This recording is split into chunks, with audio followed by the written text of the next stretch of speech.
Cooking, dining, and entertaining are three splendid ways to spend time with friends and family. Hi, I'm Vicki Payne, and welcome to For Your Home. And I'm Sloan Rudder. Today we'll decorate these three great spaces. The kitchen, casual dining, and the keeping room will all get the FYH touch. Woven fabrics, natural fibers, and warm, creamy colors are so inviting to all who will tour this home. And with only 5 days left before people are going to be touring this home, we've got a lot of work to do. So stay put and watch these spaces become a home. Today on For Your Home. For Your Home is made possible by Andersen Hardwood, committed to producing distinctive, environmentally responsible hardwood flooring while helping to create a better planet for today and tomorrow. For more information, go to andersenfloors.com. Andersen, naturally.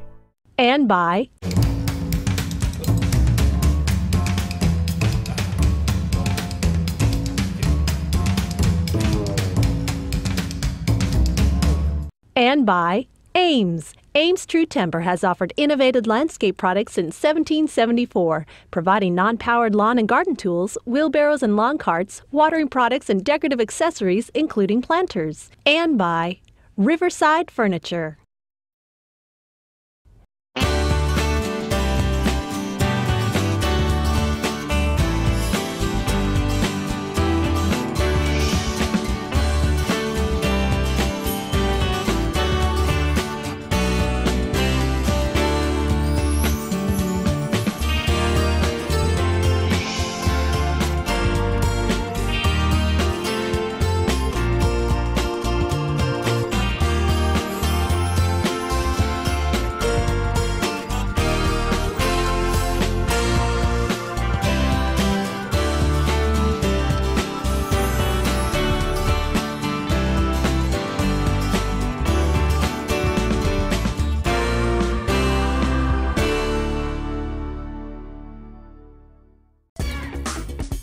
The kitchen is located in the center of the house, right off the living room.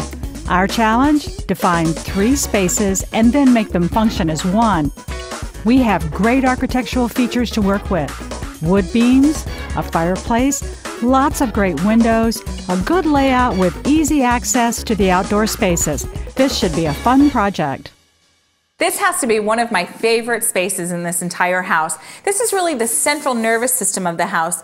You know, the casual dining, the keeping room, and the kitchen.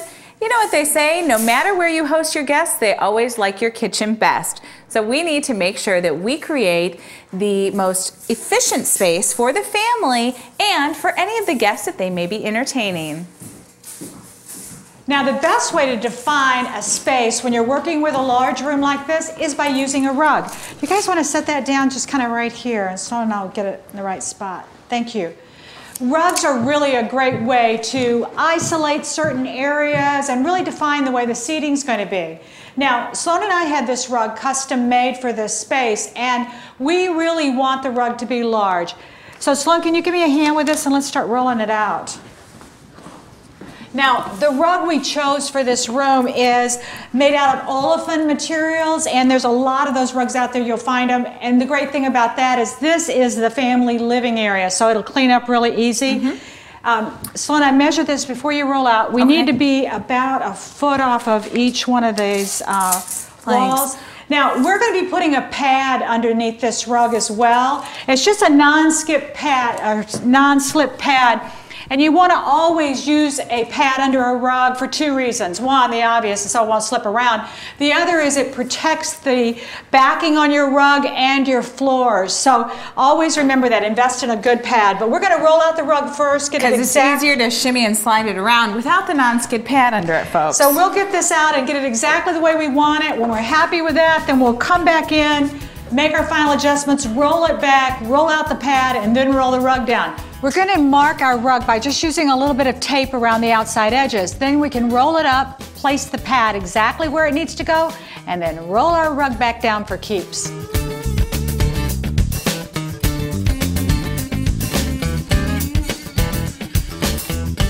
To cut a straight line, I'm just following the pattern of the weave for the pad, and that makes it easy. I don't have to mark it all the way up.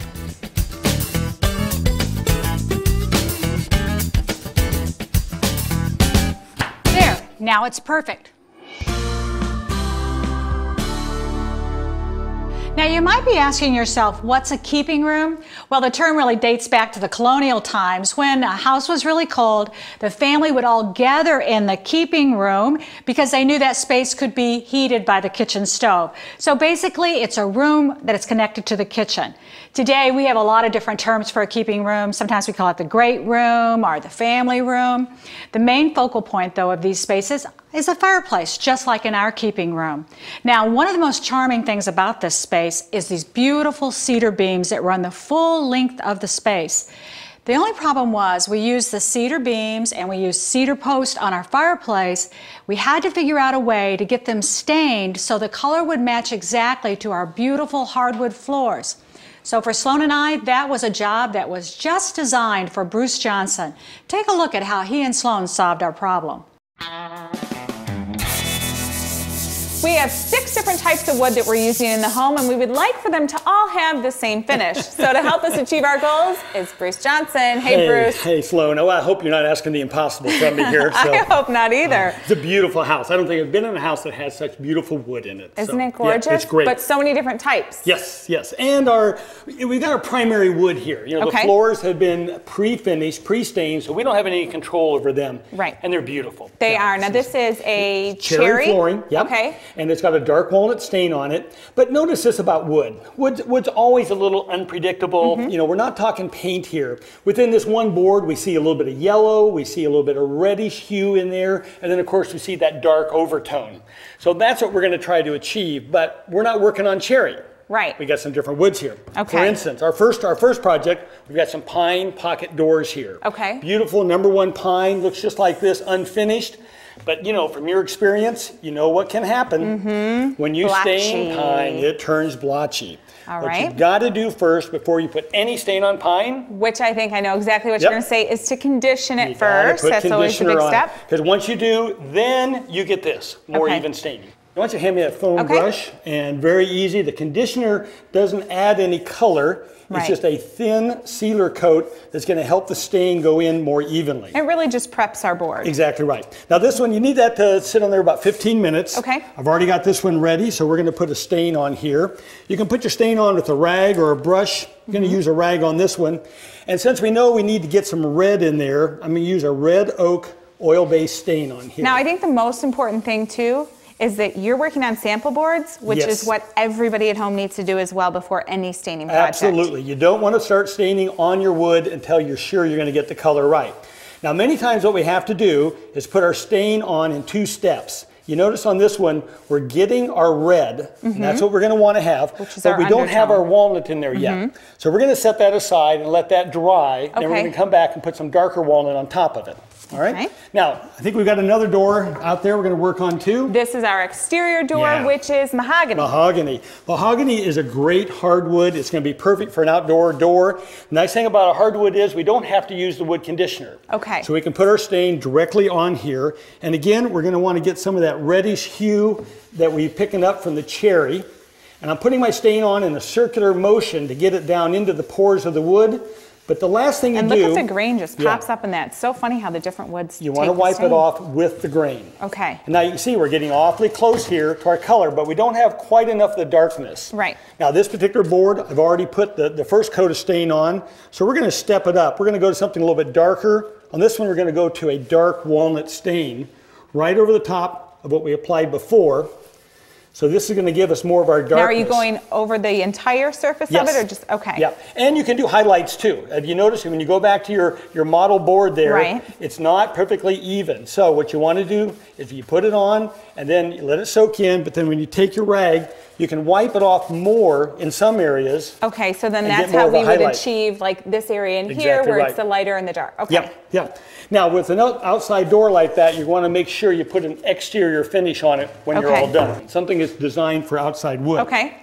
Now, I've also got some birch in the house, and we've got some poplar trim. And we also have some birch and some poplar right next to each other in our music room, right? Yeah, yeah. So another little bit of a challenge because we got 2 different woods, 2 different grains. And they're going to be right next to each other, so they've got to match. Yes. Okay. Now, in this case, our birch already has some red in it, so we're going to go right to our dark walnut on this one. And again, we're doing sample boards here. We want to make sure that we're sampling it first. Don't go to your wall first. No, Big mistake. Because you don't know exactly. Every board can vary. But the nice thing about birch, we're getting very close to our cherry look here because it's got some natural red in it and it's got some darkness as well. That's beautiful. And what we can do again is let that dry and come back with our dark walnut over the top of it. Now, of course, if someone's doing like a piece of furniture at home and they don't have scraps of wood lying around, they can test a back or somewhere that's kind of a less conspicuous place, Turn it upside down, work on the bottom. Here's our poplar. Poplar is a great wood. They call it poor man's cherry because it's easier to imitate the cherry. And again, notice how we're getting our red. And poplar has this characteristic green streak in it, but you can cover that up with the stain. It covers it right up with that. Covers it right up. Okay. And again, on this one, we would let that dry, and then we'll come back. I'll put a little bit on there just to give you an idea, but we'll come back and we can do our highlights and mix with that. Now, what about our cedar? Yeah, cedar is a soft wood. It is very porous. And again, you want to make sure that you're going to do some sampling first. This is a nice big chunk of cedar because we don't want to mess up our mantle with our first coat of stain. I put my wood conditioner on here because cedar tends to soak the stain in very unevenly. And we know we want this to be dark.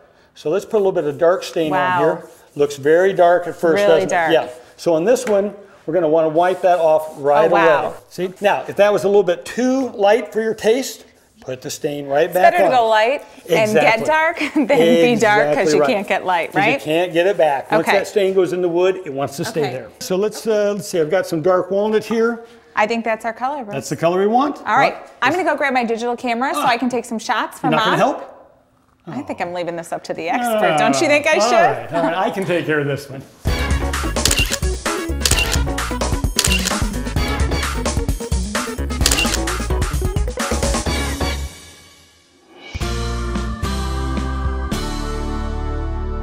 For those of you who are planning on remodeling your kitchen, or maybe you're building a new home and you're designing your kitchen, get out your notepad and your pencil right now because I have got some fabulous features in our dream house kitchen I want to share with you. Let's start right back here. This is an industrial size refrigerator, stainless steel.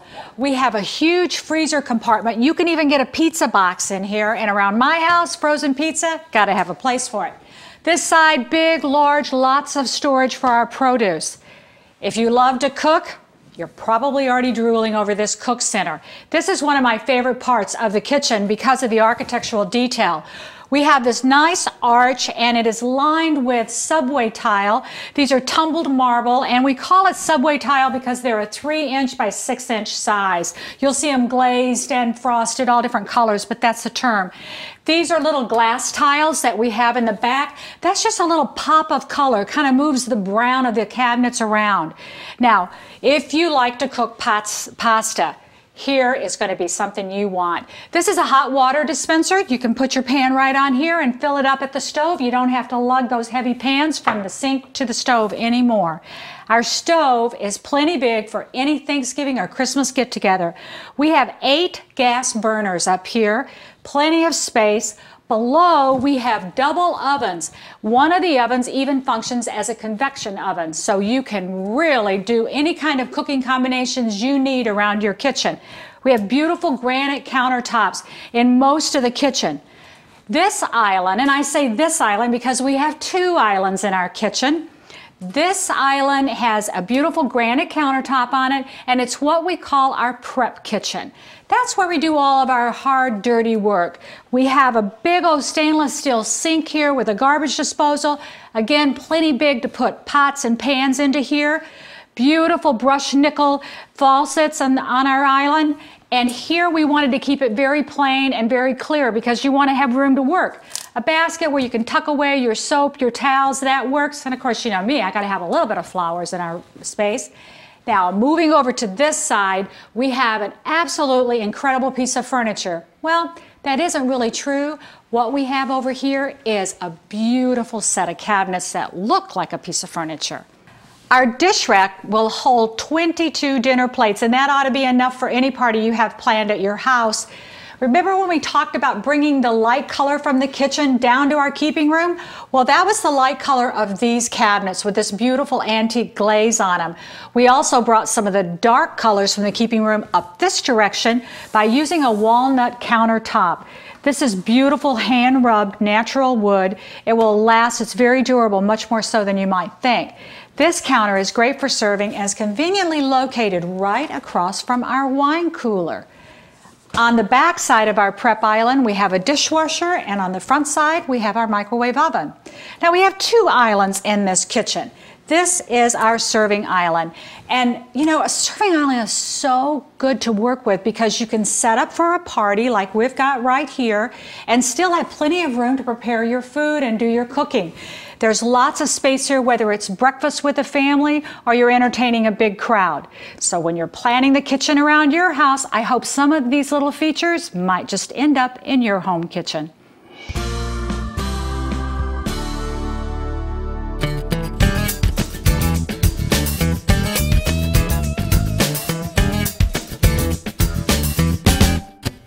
I'm liking that, don't you? I am just thrilled with the way this space is turning out. You know, Sloan's and my inspiration for what we wanted to do with this inn came from the kitchen at the other end of the room. We had light granite countertops, we had lightly glazed cabinets, a lot of stonework behind the cook center.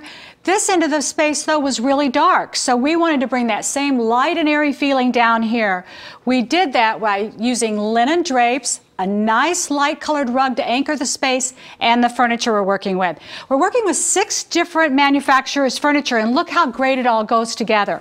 First, our largest piece of furniture is our herringbone wool sofa. I absolutely love the piece, and the herringbone mirrors the herringbone brickwork on our fireplace. It's those little details, remember? Our coffee table is limestone with an antique zinc base to it. Limestone and marble tabletops are the rage this season. Now, these 2 chairs are 2 side chairs. I love these, and I know what you're saying. You're going, Vicki, are you crazy? You've got white fabric in a family room. These can just zip off. They're white canvas. They can go right to the cleaners or the laundry room and right back on. So this is a great way to get nice, light, expensive, and fabulous looking pieces in a family room. Okay, are you ready? Speaking of fabulous pieces, I have our 2 pieces of artwork. Are you ready for me to let them bring this in? Oh, yes, please. Because you're going to just die. Watch how it's going to transform this wall from nothing to everything. Is that gorgeous? I love all of the colors in it. I love the size. This is definitely a great piece. Now, this piece here we've selected for over the fireplace, which is a totally different look, which it's okay. Go ahead and mix your art together. If you like it, it works. That's really the rule when it comes to art for your home. If you like it and it makes you feel something, buy it. And this is a great piece for over the fireplace, and we thought that this would fit in perfect because it would go nicely with our beams and sort of that little bit of farmhouse feel that we have going here, and also the colors, just a real nice tranquil, and of course bring it to center. And I love that subtlety because it's just like the marble, tumbled marble around the cook area. Exactly. Now, pillows. We always talk about pillows and how they can add to a room and how they can make things look great. Well, Sloan and I did some shopping and we picked up some inexpensive pillows, but watch how it pops these chairs. See how we have our gold and our black and our little green going? These pillows popped in right like a little kidney pillow in the back of these 2 chairs. Really just softens down their lines. So for less than $20, you make that happen. Now this is an area where the family is going to spend a lot of time. This is our casual dining room. And let's be realistic, if they're not eating at the counter in the kitchen, they're going to be eating here at this table, right? So Mom and I wanted to make sure that we had a perfect feel for the whole family to be able to sit down and enjoy a meal, but yet that was still inviting for guests. And remember, because the way this kitchen flows, this is going to be a big area for entertaining too, which this is the perfect space where we could set a buffet or set cocktails or appetizers up instead of on one of our main islands as well. Now in here we did this great trestle table, and I love the warm, rich tone on the top, and then the painted bottom, the white. It's a little bit of a distressed feel. Once again, sticking with those creamy, warm, white colors. Okay, our chairs, we've done a different treatment here. We've got 2 of these great chairs right here. Love the back on it, and it's got an interesting top, lots of detail to this. But on the other side, we did a bench. And this is sort of a new trend for dining. People are using benches and settees, and I really like it. I think that gives it a fun look and also a very comfortable look. So we have the table set up for 4, but believe it or not, there's 2 leaves that we could actually add to this table, pull it out into the keeping room, and we could actually seat 10 here. The last piece here in the dining room is, of course, our beautiful china cabinet that's just waiting for Mom and I to put our finishing touches on. Coming up next, a classic FYH decorating tip. If you've ever traveled to Italy, then I'm sure you've noticed their beautiful container gardens. But you might not have noticed that most of those container gardens are filled with edible herbs. Italians, well, they make use of all the space they can to grow what they love the most, which are cooking herbs, and that's exactly what we've done for our Tuscany patio here. Now, we found these great antique terracotta urns, and we said these would be perfect for our garden. Now, everything that we have in here, with the exception of one plant, is edible. And our homeowner is a fabulous Italian cook, and he's going to use every bit of these herbs in his great recipes. In the front, we put a plant that is an annual. It's called Million Bells, and it has these beautiful little yellow flowers on it, and this will cascade down the front. It will give us great color all summer long. Now, behind it, we've tucked in a rosemary, and rosemary is perfect for a container like this. It will get large. You can maintain its size by clipping off of it and using it in your cooking, and that's what it's for, but it is a perennial. It'll stay green all winter long. Now, when you take rosemary out of the pot, you may find that it's root bound, that the roots are really thick inside of it. And if that's the case, you need to take a knife, score through those roots, and loosen them up a little so that it'll grow and it won't die off on you. Now, next to it, we have anchored on each side this beautiful parsley. And parsley is great because it's going to get nice and tall. We can clip it back. It'll stay good and green for us the whole summer through. In the front, my personal favorite, and that's basil with some tomatoes and mozzarella cheese. Absolutely perfect right here in the front. We've added some sage to the sides. It'll be perfect for Thanksgiving dinners. And then down in the front, we have some oregano, and then we've added some beautiful thyme. Now, this has a variegated leaf on it, and that'll add just a little bit of the lighter shade of green, which kind of brings the yellow over from that side to this edge. And now, as these grow, they will just jam-pack, fill up this whole container, and of course our chef will have to keep busy clipping them down. Now, to make your containers a little bit lighter weight so you can move them around on the patio, what we do is in the bottom of our container, we put peat moss mixed with these little packing peanuts that you would use for shipping, and then that will take away half the weight. Fill up about 1 foot with great potting soil, and then top it off with your plants. Don't forget to water it and keep it in the full sun, and you'll have great herbs all summer long.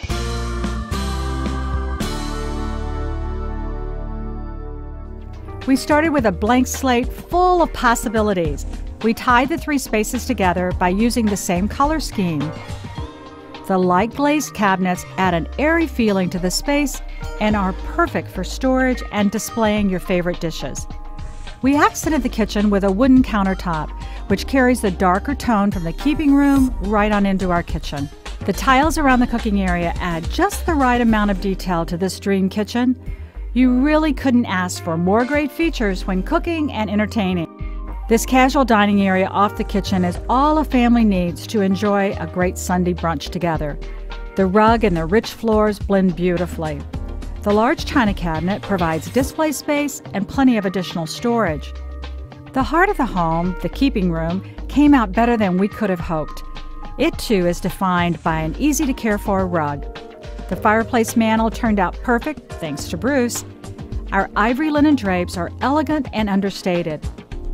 A neutral colored palette and interesting furniture lets us showcase our designer flair in this already gorgeous space.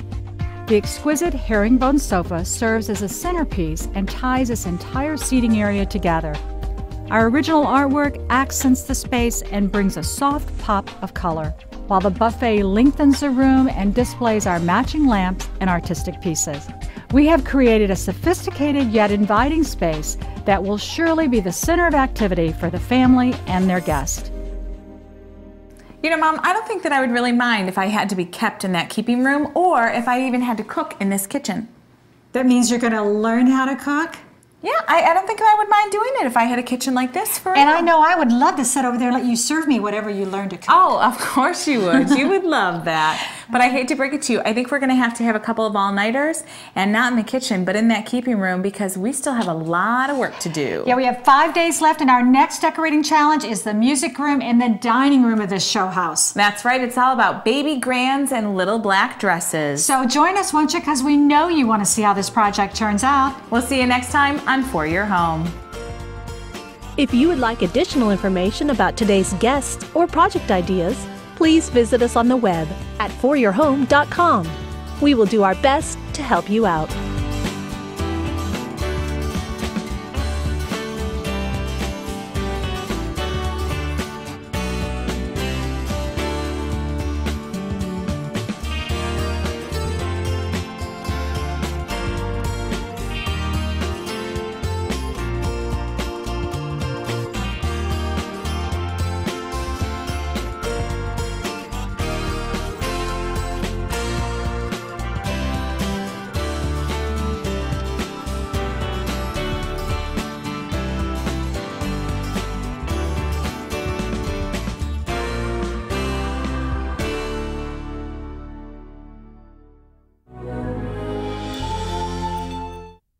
For Your Home is made possible by Shaw Floors offers distinctive flooring options to fit a variety of decors.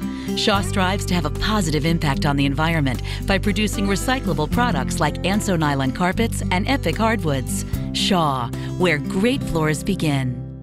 and by